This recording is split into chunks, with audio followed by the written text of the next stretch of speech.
అందరికీ నమస్కారం. Welcome to Q news. నేను కిరణ్.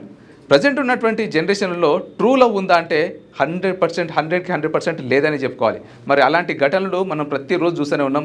మరి ప్రేమించి మోసం చేసినటువంటి యువతి అని చెప్పేసి, అలాగే మరి ప్రేమించి మోసం చేసినటువంటి యువకుడు అని చెప్పేసి, ఇక ప్రియురాలు మోసం చేసిందని చెప్పేసి విషం తాగినటువంటి యువకులు, అలాగే ప్రేమికులు, అలాగే ఇక మరి ప్రేమికుడు మోసం చేసిందని చెప్పి ఇక ఆత్మహత్య చేసుకుంటున్నటువంటి ప్రేమికురాలని చెప్పి మనం ఎన్నో ఘటనలు, ఎన్నో వార్తలు వింటూనే ఉన్నాం. మరి రీసెంట్గా కూడా ఒక మహిళ తనకు ప్రాణంగా ప్రేమించినటువంటి ఒక ప్రేమికుడిని కూల్ డ్రింక్లో విషం కలిపి చంపేసినటువంటి ఘటనను మనం చూసినాం. మరి ఆల్రెడీ సుప్రీంకోర్టు తనకి ఉరిశిక్ష కూడా విధించడం జరిగింది. అది వేరే విషయం. అయితే చాలామంది అంటే నిజమైన ప్రేమ అనేది ప్రజెంట్ అయితే లేదని చెప్పుకోవాలి. ప్రేమ పేరుతోని కేవలం వ్యభిచారం చేస్తున్నారని చెప్పుకోవచ్చు, నిజంగా ఓపెన్గా చెప్పుకోవాలంటే. మరి ఇదంతా ఎందుకు చెప్తున్నానంటే ఈరోజు కూడా ఒక ఘటన వెలుగులోకి రావడం జరిగింది. వైఎస్ఆర్ కడప జిల్లాలో ప్రొద్దుటూరులో ఉన్నటువంటి ఆర్టీసీ డిపోకి విధులు నిర్వహిస్తున్నటువంటి ఒక మహిళా కానిస్టేబుల్ ఈరోజు ప్రేమ విహారంలో మరి ఫెయిల్ అయ్యానని చెప్పి, అంటే లవ్లో ఫెయిల్ అయ్యానని చెప్పి ఆత్మహత్య చేసుకున్నటువంటి ఘటన వెలుగులోకి రావడం జరిగింది. మరి ఏదైతే వైఎస్ఆర్ కడప జిల్లాలో ప్రొద్దుటూరులో ఆర్టీసీ డిపోలో ఒక మహిళా కానిస్టేబుల్ విధులు నిర్వహిస్తూ ఉందన్నమాట. 25 సంవత్సరాలు మాత్రమే. తన పేరు ప్రశాంతి. ఇక తను ఒక వాసు అనే ఒక అబ్బాయిని లవ్ చేసిందంట. మరి ఆ వాసు ఆ ప్రొద్దుటూరులో ఉన్నటువంటి ఒక చిన్న ఫైనాన్స్ కంపెనీలో ఒక ఉద్యోగిగా జాబ్ చేస్తున్నాడు. అలాగే ఆ ఫైనాన్స్ కంపెనీలో ఉద్యోగం చేస్తూ ఉన్నాడు. మరి వాళ్ళిద్దరి మధ్యలో పరిచయం ఏర్పడిందంట. వాళ్ళిద్దరి మధ్యలో ఉన్నటువంటి పరిచయం కాస్త రోజులు గడిచిపోయినప్పటికీ ఇక ప్రేమగా మారిపోయిందట. మరి వాళ్ళిద్దరు కూడా లవ్ చేసుకున్నారట. యాక్చువల్గా ఇక్కడ ఏం జరిగిందంటే ఆ మహిళా కానిస్టేబుల్ ఎవరైతే ప్రశాంతి ఉన్నారో మరి తను చాలా అమాయకురాలా ఉన్నట్టుంది. ఎందుకంటే ఆ వాసు గురించి కంప్లీట్గా డీటెయిల్స్ తెలుసుకోకుండానే అతనితో లవ్లోకి దిగిపోయిందని చెప్పుకోవచ్చు. మరి ఆ వాసుకి ఆల్రెడీ ఇంతకుముందే పెళ్ళై 2 పిల్లలు కూడా ఉన్నారంట. మరి ఆ వాసు ఆ ప్రశాంతి అనే ఒక మహిళా కానిస్టేబుల్తోనైతే ప్రేమ వ్యవహారం అయితే నడిపించడం జరిగిందట. మరి ఆ ప్రశాంతి అయితే ఇంకా ప్రాణాల కన్నా ఎక్కువగా ప్రేమించిందట అతని మన వాసుని.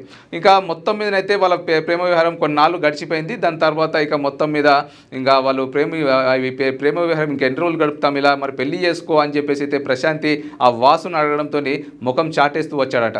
అసలు ఇలా ఎందుకు చేస్తున్నాడు, మరి ఇన్ని రోజులు నాతో మంచిగానే ఉన్నాడు, మరి ఇద్దరం కూడా ప్రేమించుకున్నాం కదా, పెళ్ళి అనేసరికి ఎందుకు ఇలా చేస్తున్నాడు అని చెప్పేసి ఈ ప్రశాంతి ఒకరోజు వాసుకు సంబంధించినటువంటి ఏదైతే చిత్తూరు డిస్టిక్లో వాసు వాళ్ళ ఇల్లు ఉందో ఆ సొంత ఇంటికి అయితే వెళ్ళడం జరిగిందట. అక్కడ వాసు లేడట.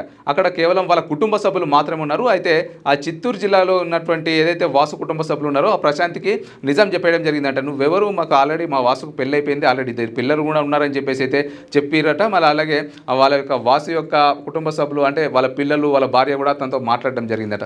ఇక ఒక్కసారిగా మనస్తాపానికి గురైనటువంటి ప్రశాంతి వెనుదిరిగి వెళ్ళిపోయిందట. మళ్ళీ వైఎస్ఆర్ కడప జిల్లాకి వెనుదిరిగి వెళ్ళిపోయి మళ్ళీ బాగా ఆలోచించుకొని అసలు ఇలా తప్పు చేశాను, ఒక పెళ్ళైనటువంటి అబ్బాయితో నేను ఎలా ప్రేమలో పడ్డాను, మరి అతని గురించి నేను కంప్లీట్గా డీటెయిల్స్ తెలుసుకోకుండానే ఎలా ప్రేమించానని చెప్పేసి అయితే నిజంగా చాలా డిప్రెషన్లోకి వెళ్ళిపోయిందంట. మరి దాని తర్వాత మళ్ళీ ఏదైతే చిత్తూరు జిల్లాలో ఉన్నటువంటి వాసు యొక్క కుటుంబ సభ్యుల దగ్గరికి ఆ వాసు వాళ్ళ ఇంటి ముందుకు మళ్ళీ వెళ్ళిందంట ప్రశాంతి, ఈ మహిళా కానిస్టేబుల్ ఉన్నటువంటి ప్రశాంతి. అయితే ఈసారి పెట్రోల్ బాటిల్ తీసుకెళ్ళి ఇక ఆ వాసుకు సంబంధించినటువంటి ఇల్లు ఏదైతే ఉందో ఆ ఇంటి ముందే పెట్రోల్ పైన పోసుకొని అయితే నిప్పంటించుకొని ఆత్మహత్య చేసుకుందంట. మరి దీన్ని బట్టి మనకు అర్థమైపోతూ ఉంది, ఇక ఎవరిని కూడా గుడ్డిగా వాళ్ళ గురించి కావచ్చు, వాళ్ళ ఫ్యామిలీ బ్యాక్గ్రౌండ్ తెలుసుకోకుండా అసలు ప్రేమలో పడకూడదు. ఇక ఏ వ్యక్తిని కూడా నమ్మకూడదు. నిజంగా ఇక్కడ ఆ మహిళా కానిస్టేబుల్ అంటే ఆల్రెడీ ఒక మంచి పొజిషన్లో ఉన్నటువంటి ఒక మహిళా కానిస్టేబుల్, ఆల్రెడీ ఒక ప్రొఫెషనల్ ఫీల్డ్లో ఉన్నటువంటి మహిళా కానిస్టేబుల్ మరి ఇంత సులభంగా అసలు అతనితో ఎలా ప్రేమలో పడిపోయింది?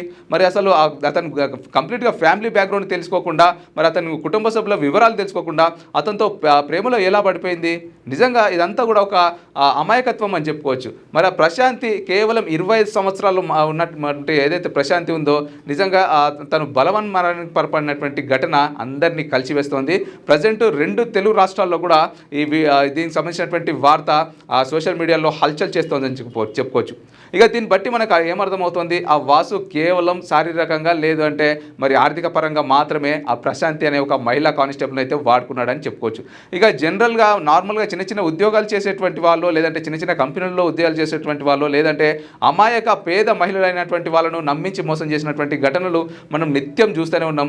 అయితే ఇక్కడ ఏంటంటే మహిళా కానిస్టేబుల్ అంటే మ్యాక్సిమం వాళ్ళతో మాట్లాడాలంటేనే కొంత భయపడతా ఉంటారు. అలాగే వాళ్ళతో మాట్లాడేటప్పుడు కూడా కొంత గౌరవం ఇచ్చి మాట్లాడుతూ ఉంటారు చాలామంది. అయితే ఇలాంటి వాసు అనే ఒక సైకో నా కొడుకులు అని చెప్పుకోవచ్చుగా మొత్తం మీద. మరి డైరెక్ట్ ఆ మహిళా కానిస్టేబుల్కే ప్రపోజ్ చేసి ఇక ప్రేమలో దించి మొత్తం కూడా తనను ఆర్థిక పరంగా శారీరకంగా వాడుకున్న తర్వాత మరి పెళ్ళి అయినటువంటి విషయాన్ని దాచిపెట్టి మొత్తం మీద పెళ్ళి అనేసరికి ముఖం చాటేసి ఆ మహిళని అయితే మోసం చేసినటువంటి ఘటన వెలుగులోకి రావడం జరిగింది. ఇక 2 తెలుగు రాష్ట్రాల్లో ఉన్నటువంటి ప్రజలు కావచ్చు, ఇక పెద్ద ఎత్తున సోషల్ మీడియాలో కూడా మరి ఆ యొక్క ఎవరైతే వాసు ఉన్నారో అతని పైన ఖచ్చితంగా కఠిన చర్యలు తీసుకోవాలి. మరి ఇలాంటి ఘటనలు పునరావృతం కాకుండా మళ్ళీ అతను కూడా ఉరిశిక్ష రేంజ్లో ఖచ్చితంగా శిక్ష పడాలి అన్నట్టుగా మరి పలువురు అయితే డిమాండ్ వ్యక్తం చేస్తూ ఉన్నారు. మరి ఏదైతే 20 సంవత్సరాల మహిళా కానిస్టేబుల్ ఉందో ప్రశాంతికి సంబంధించినటువంటి కుటుంబ సభ్యులు కూడా పెద్ద ఎత్తున అయితే ప్రస్తుతం ఆందోళన చేపడుతున్నటువంటి వార్తలు అయితే మనం చూస్తూ ఉన్నాం. ఇక మొత్తం మీదనైతే ప్రేమ పేరుతో ఒక మహిళా కానిస్టేబుల్ బలైపోయిందని చెప్పుకోవచ్చు. సో దీన్ని బట్టి మనకు అర్థమైపోతా ఉంది ప్రస్తుతం ఉన్నటువంటి జనరేషన్లో అసలు ట్రూ లవ్ అనేదే, నిజమైనటువంటి ప్రేమ అనేదే లేదు. కాబట్టి ఇక ఎవరైనా సరే యువకులు కావచ్చు, యువతులను కావచ్చు, అంటే ఒకే సైడ్ తప్పైతే ఉండదు. కాబట్టి మరి ఎవరైనా సరే ప్రస్తుతం ఉన్నటువంటి ఎవరైతే ప్రేమికులు ఉన్నారో మరి మీ యొక్క ప్రేమ నిజమైనదేనా, మిమ్మల్ని ప్రేమించేటువంటి వ్యక్తి మనస్ఫూర్తిగానే ప్రేమిస్తున్నాడా లేదంటే ఏదైనా డ్రామా ఆడుతున్నాడా అనే విషయంలో ఖచ్చితంగా మీరంతా కూడా వాళ్ళ యొక్క ఫ్యామిలీ బ్యాక్గ్రౌండ్ అంతా కూడా తెలుసుకున్న తర్వాతనే ఇలాంటి ప్రేమ వ్యవహారంలోకి మీరు దిగండి. లేదంటే ఇలాంటి మోసపూరితమైనటువంటి ప్రేమలు కూడా ప్రస్తుతం మనం ఎన్నో చూస్తూ ఉన్నాం. కాబట్టి ఇలాంటి మోసపూరితమైనటువంటి ప్రేమలకు బలి అవ్వకుండా ఉండాలంటే ఖచ్చితంగా మీ యొక్క ప్రేమని చెక్ చేసుకోవాల్సిన అవసరం ఎంతైనా ఉంది. ఇక ఖచ్చితంగా మరి ఈ ఘటనలో ఏదైతే మహిళా కానిస్టేబుల్ మృతి చెందిందో మరి ఆర్టీసీ డిపోకి సంబంధించినటువంటి ప్రొద్దుటూరు ఆర్టీసీ డిపోలో పనిచేసినటువంటి మహిళా కానిస్టేబుల్ ప్రశాంతి మృతి చెందిందో ఖచ్చితంగా ఆ మహిళా కానిస్టేబుల్ ప్రశాంతికి అయితే న్యాయం చేకూరాలని చెప్పేసి అయితే మనస్ఫూర్తిగా కోరుకుందాం. లేటెస్ట్ న్యూస్ తెలుగు మరియు ఇంగ్లీష్ అప్డేట్స్ కోసం ఇప్పుడే క్యూ న్యూస్ అఫీషియల్ యాప్ ని ప్లే స్టోర్ నుండి డౌన్లోడ్ చేసుకోండి. సరికొత్త సమాచారాల కోసం క్యూ న్యూస్ వెబ్సైట్ ని ఫాలో అవ్వండి. ఛానల్లో ప్రాంతీయ, జాతీయ, అంతర్జాతీయ వార్తలు వీక్షించండి. లైక్ చేయండి.